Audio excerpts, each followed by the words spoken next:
जय हिंद प्यारे साथियों। आज हम बात करने वाले हैं हाउ टू मेक नोट्स। हम नोट्स को कैसे प्रिपेयर कर सकते हैं।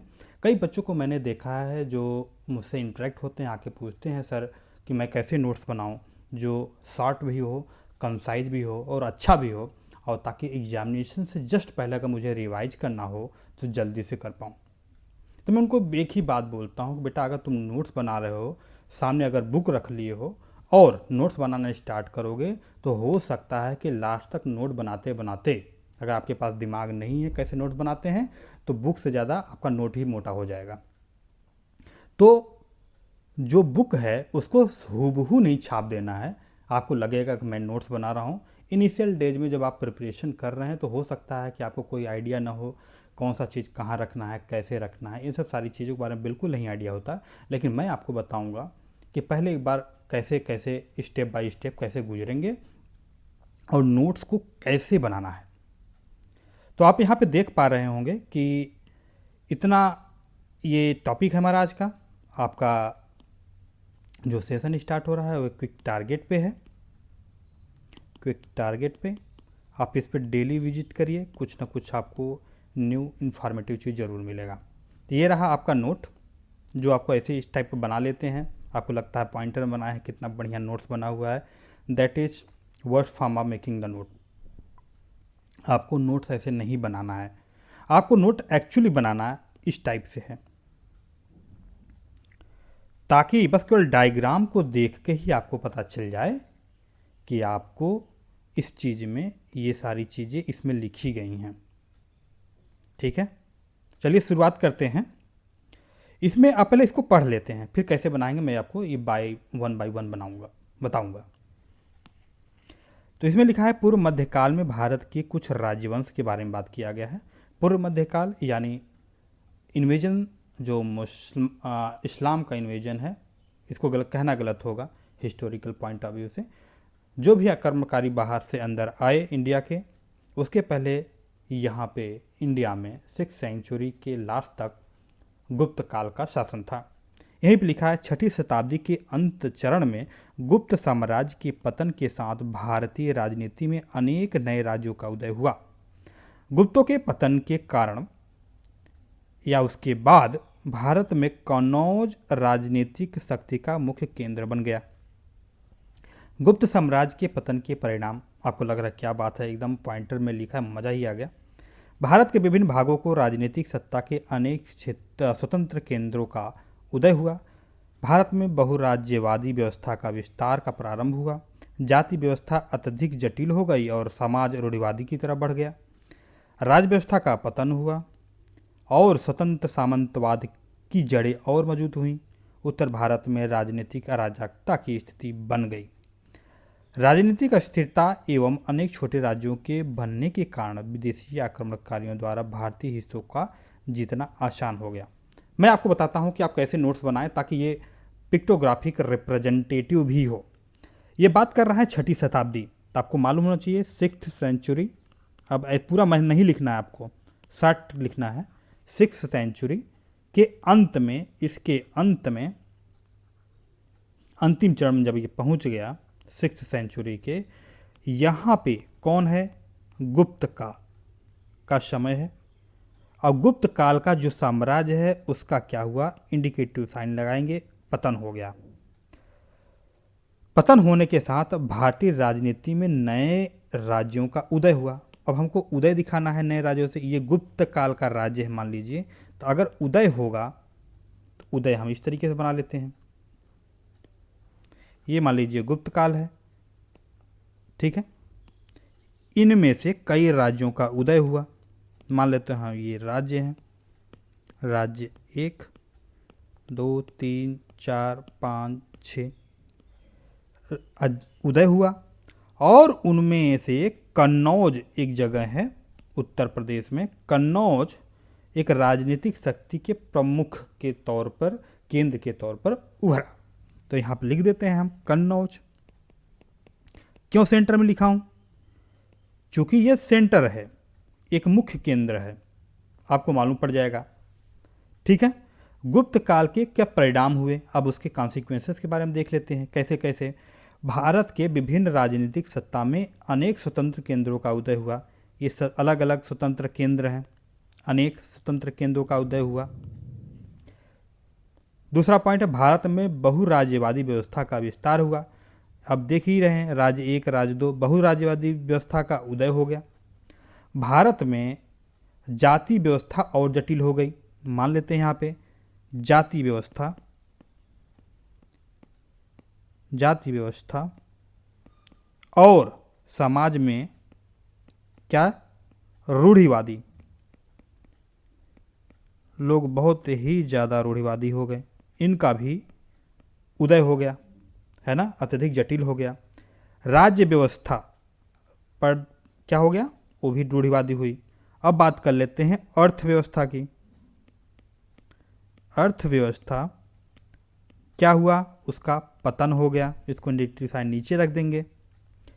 स्वतंत्र सामंतवाद की जड़ें और मौजूद हुई। सामंतवाद क्या हुआ, आप जानते होंगे सामंतवाद क्या होता है। अगर जानते हैं, हिस्ट्री पढ़े होंगे तो आप जानते ही होंगे सामंतवाद का क्या होगा, उदय होगा और जड़ें मजबूत होंगी। उत्तर भारत में राजनीतिक अराजकता की स्थिति बन गई। अब चूंकि बहुत सारे एक सेंट्रलाइज केंद्रित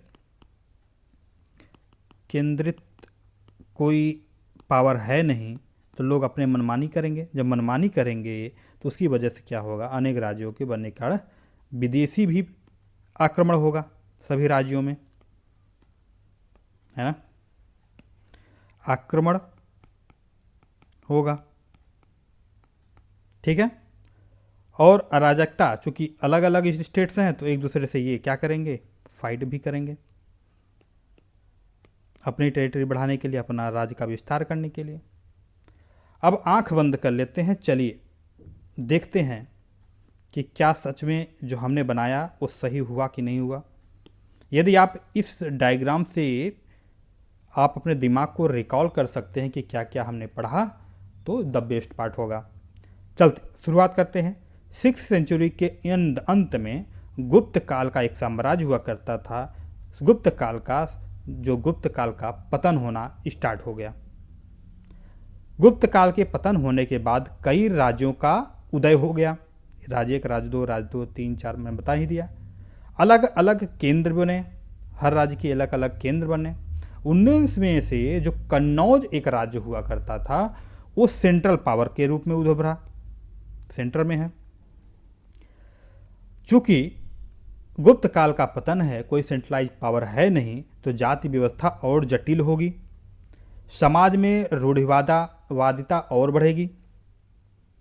अलग अलग हो गए हैं लोग तो राज्य व्यवस्था और गिरेगी। जब और गिरेगी तो सामंतवाद का और उदय होगा और बढ़ेगा।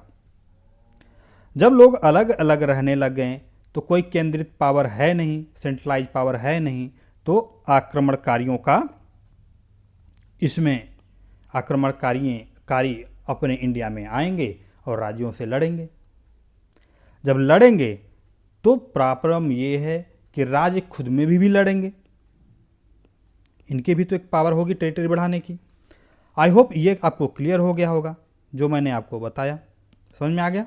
ऐसे नोट्स बनते हैं, अगर आप ऐसे बनाना सीख गए तो द बेस्ट। आपको एग्जामिनेशन के पहले रिवाइज करने में, बेटा मैं एक चीज़ आपको बता देता हूँ, यदि आप किसी भी 100 पेज आपके पास नोट्स हैं, अगर आप उसको बाय 10 नहीं ले आ पाते, यानी 10 पेज के नोट में नहीं ले आ पाते, तो आप अच्छे से प्रिपरेशन नहीं कर रहे हो, ये गांठ बांध लीजिए। हमें 100 पेज को 1/10 ले आना है। अगर आपके पास 10 पेज हैं, उसको 1 पेज के अंदर ले आना है। उस नोट्स को कैसे भी करके आप उसको एक नोट में बनाओ, ताकि आपको मेमोराइज करने की ज़रूरत एग्ज़ाम से पहले ज़्यादा से ज़्यादा आप मेमोराइज करें, कम से कम रिवाइज तो कर पाओ। कई बच्चों के साथ मैंने प्रॉब्लम देखी है कि एग्जामिनेशन से पहले इतने पागल हो जाते हैं, उनको याद ही नहीं आता कि मुझे क्या पढ़ना है, क्या छोड़ना है। फिर उसके चक्कर में वो एग्जामिनेशन में कुछ भी लिख के चले जाते हैं, उनको रिवाइज करने का समय नहीं मिलता। हालांकि उनके पास नोट्स बहुत अच्छे बने हुए हैं, उनके सारे नोट्स एकदम अच्छे बने हुए हैं, कोई देख लेगा कहेगा कि ये सिंसियर बच्चा है। प्रॉब्लम ये हो जाती है कि उनके नोट्स बहुत ही एलेबोरेटेड हैं। अगर एक पेज को, अगर मान लीजिए 1000 पेज उनको पढ़ने हैं, 1000 पेज पढ़ने के लिए, अगर मान लीजिए एक पेज पढ़ने के लिए उनको, अगर मान लेता हूँ मैं कम से कम 1 मिनट भी लगता होगा, तो 1000 मिनट लगेगा, है ना। 1000 मिनट बहुत ज़्यादा होता है। अब जानते हैं कि समय उस वक्त बहुत कम होता है रिवाइज करने के लिए, तो आपको इसको क्या करना है, 1000/10 करोगे, कम से कम 100 मिनट, यानी लगभग मान लीजिए 1.5 घंटे में आपको ये रिवाइज हो जाना चाहिए। 1.5 घंटा लगना चाहिए पूरा रिवाइज करने के लिए, नहीं तो आपको 115 घंटे लग सकते हैं रिवाइज करने के लिए। अब इतना एक समय, एक दिन पहले कितना रिवाइज कर लोगे आप? 15 घंटे, मान लो 20 घंटे पढ़ लोगे तो क्या ही होगा। समझ में आएगा? चलो कुछ और इंपॉर्टेंट चीज़ें मैं आपको बता देता हूँ नोट्स को बनाने के लिए। यदि आपके पास कोई एक सेंट्रल चीज़ है, कोई सेंट्रल बोल्ड पॉइंट है, तो उसको आप बीच में लिखिए। उसके सब्स्टिट्यूट, उसके जो सब डिवाइडेड पार्ट्स हैं, उसको इस तरीके से भी आप लिख सकते हैं। पहला सेंट्रल पावर, दूसरा उसके केंद्र। अगर इसमें भी डिवीजन आता है, मान लीजिए मल्टी पॉइंट्स आपके पास हैं, तो इस तरीके से आप मल्टी पॉइंट्स भी लिख सकते हैं। ये तो एक तरीका हुआ, ऐसे अनेक तरीके हैं। दूसरा किस तरीके से आप लिख सकते हैं उसको भी देख लेते हैं। मान लीजिए आपके पास कुछ पॉजिटिव पॉइंट्स हैं और कुछ निगेटिव पॉइंट्स हैं, तो इसको इस तरीके से भी बना लीजिए। इसको ऊपर लिख दीजिए पॉजिटिव, इसके निगेटिव। कभी कभी लिखने के लिए आ जाता है इसके बोथ पॉजिटिव और निगेटिव आप बताओ, तो पॉजिटिव भी लिखते चले जाओ। निगेटिव लिखना है, निगेटिव नीचे साइड में लिख दो, बहुत सारा स्पेस आपको मिल जाएगा। समझ आया? यदि आपको कंपेरेटिवली देखना है तो तराजू बना लो, तराजू बना लोगे जल्दी से हो जाएगा। यहाँ पे ऊंच पर और नीचे भी बना लो, यहाँ पे पॉजिटिव, यहाँ पे नेगेटिव लिख लो। ये भारी क्यों है? अगर आपको दोनों में समानताएं समान दिखती हैं तो पॉजिटिव नेगेटिव बना के देख लीजिए कौन भारी है, कौन से पॉइंट्स आपको लिखने हैं, कौन से नहीं लिखने हैं। ये भी हो सकता है। यदि आपके पास सेंट्रल केंद्रित बिंदु है, उसके उस बिंदु के चारों तरफ बंधे हुए हैं आपके पॉइंट्स, तो आप इस तरीके से भी लिख सकते हैं। इवन और भी डिवीजन करना है तो और भी डिवीजन कर लीजिए, कोई दिक्कत नहीं है। आप डिवीजन करते चले जाइए। आपका नोट्स इस तरीके से पिक्टोग्राफिक रिप्रेजेंटेटिव बनना चाहिए, ताकि आपको पिक्चर देखते ही सारे ख्यालात, सारे चीज़ें आपके दिमाग में आ ही जानी चाहिए। ठीक है, इस तरीके से भी नोट्स बनाया जा सकता है। यदि आप चाहते हैं कि और भी चीज़ें हम अपने नोट्स में ऐड करें, तो आप मैप के थ्रू जाइए, मैप के थ्रू जाइए। मान लीजिए इंडिया की हिस्ट्री ही पढ़ रहे हैं, मान लीजिए अभी हम लोगों कन्नौज के बारे में पढ़ा, तो आप इंडिया का मैप बनाइए। जल्दी से आपको ये बनाने आना ही चाहिए अगर आप तैयारी कर रहे हैं तो, है ना। अगर नहीं आता तो सीख लीजिए बच्चों, मैं आपको ये भी बता दूंगा। जल्दी जल्दी बनाना सीख जाओ, बहुत अच्छा सा नहीं बनाना है, जल्दी से जल्दी बना देना है।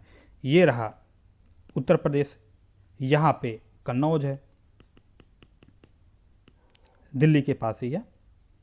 ठीक है, कन्नौज है। इस कन्नौज के आसपास जितने भी मरना चाहें, मान लीजिए कोई आक्रमणकारी, तो इस तरीके से भी दिखा सकते हैं आप।